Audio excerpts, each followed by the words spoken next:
Assalamualaikum warahmatullahi wabarakatuh. Di sini kami akan mempresentasikan hasil diskusi kami. Kelompok kami beranggotakan Herliana, Sukma Anjarwati, Riantika, dan saya sendiri, Rismatuni Sapitri. Berikut paparan materinya. Baik, yang pertama adalah teknik pemeriksaan hasil belajar. Di sini terdapat 3 cara. Yang pertama secara tertulis, kedua secara lisan, dan yang ketiga adalah dengan tes perbuatan. Dari ketiga cara tersebut juga memiliki pemeriksaan penilaian hasil yang berbeda-beda pula. Jadi yang pertama adalah teknik pemeriksaan hasil tes tertulis, terbagi menjadi 2. Yang pertama teknik pemeriksaan hasil tes hasil belajar bentuk uraian. Pemeriksaan ini dinyatakan bahwa setelah soal tes uraian selesai disusun, hendaknya tester membuat kunci jawaban. Pemeriksaannya dengan jalan membandingkan antara jalan yang diberikan oleh tester dengan kunci jawaban yang sebelumnya telah disusun oleh tester. Kemudian yang kedua, teknik pemeriksaan hasil belajar bentuk objektif. Mengoreksi jawaban soal tes objektif pada umumnya dilakukan dengan jalan menggunakan kunci jawaban, di antaranya kunci berdamping, kunci karbon, kunci sistem tusukan, dan yang terakhir adalah kunci berjendela. Selanjutnya adalah teknik pemeriksaan dalam rangka menilai hasil tes lisan.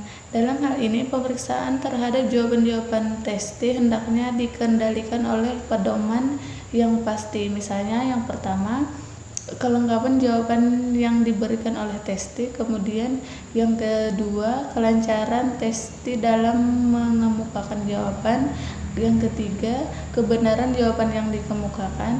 Yang keempat, kemampuan tes dalam mempertahankan pendapatnya. Dan yang terakhir, berapa persen kira-kira pertanyaan lisan yang termasuk kategori sukar, sedang, dan mudah dapat dijawab dengan betul oleh tes. Selanjutnya akan dilanjutkan oleh teman saya. Selanjutnya yaitu teknik pemeriksaan dalam rangka menilai hasil tes perbuatan.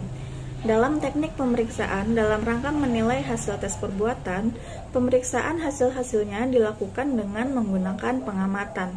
Sasaran yang diamati yaitu tingkah laku, perbuatan, sikap, dan sebagainya. Untuk dapat menilai hasil tes perbuatan itu, diperlukan adanya instrumen tertentu, dan setiap gejala yang muncul diberikan skor-skor tertentu pula.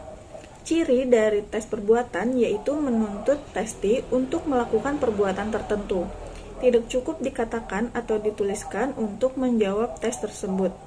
Tes perbuatan diberikan dalam bentuk tugas atau latihan yang harus diselesaikan secara individu atau kelompok. Selanjutnya, B. Teknik pemberian skor hasil tes belajar. Yang pertama, mengubah skor dengan penilaian acuan patokan. Apabila dalam penentuan nilai tes, hasil belajar itu menggunakan acuan patokan atau yang juga disebut dengan penilaian acuan kriteria, maka hal ini berarti nilai yang akan diberikan kepada tester harus didasarkan pada standar mutlak. Hal ini berarti pemberian nilai kepada tester itu dilaksanakan dengan jalan membandingkan antara skor mentah hasil tes yang dimiliki oleh masing-masing individu dengan skor maksimal ideal yang mungkin dapat dicapai oleh tester, kalau saja seluruh soal tes dapat dijawab dengan benar. Di sini ada rumusnya, yaitu nilai sama dengan skor mentah dibagi skor maksimum ideal dikali 100. Yang kedua, mengubah skor dengan penilaian acuan normatif. Berikut ini langkah-langkah pengolahan skor siswa menjadi nilai akhir dengan menggunakan penilaian acuan normatif. Yang pertama, mencari skor mentah setiap peserta didik. Yang kedua, menghitung rata-rata atau X aktual yang melambangkan prestasi kelompok, yaitu dengan rumus X aktual sama dengan MD ditambah sigma FD dibagi N dikali I. Yang ketiga, menghitung standar deviasi yang mencerminkan variasi dari skor-skor mentah hasil ujian yang dicapai. Rumusnya yaitu S sama dengan I dikali sigma FD pangkat 2 dibagi N dikurang sigma FD pangkat 2 dibagi N. Yang keempat, menyusun pedoman konversi. Baiklah, yang berikutnya adalah bagian C, yaitu teknik pengolahan dan pengubahan atau konversi skor hasil tes belajar menjadi nilai.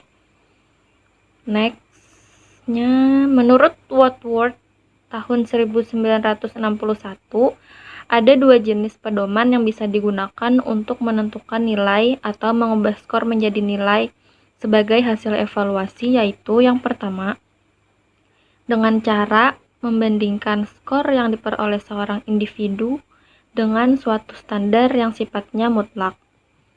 Cara yang kedua yaitu dengan cara membandingkan skor yang diperoleh seorang individu dengan skor yang diperoleh mahasiswa lainnya dalam kelompok tes tersebut.